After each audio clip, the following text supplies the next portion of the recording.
So tomorrow, my number one son is cooking birthday dinner at my house. And he asked what I would like to have.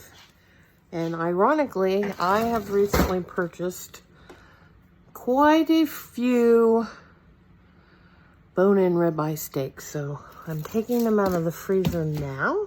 And that's what we're going to have for dinner tomorrow. So excited.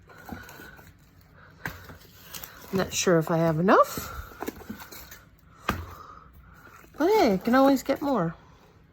So I guess I bought 5. There's something else in here. I got a New York strip. It's good. It'll all be good. I have a peaceful day planned. Dinner with my kids.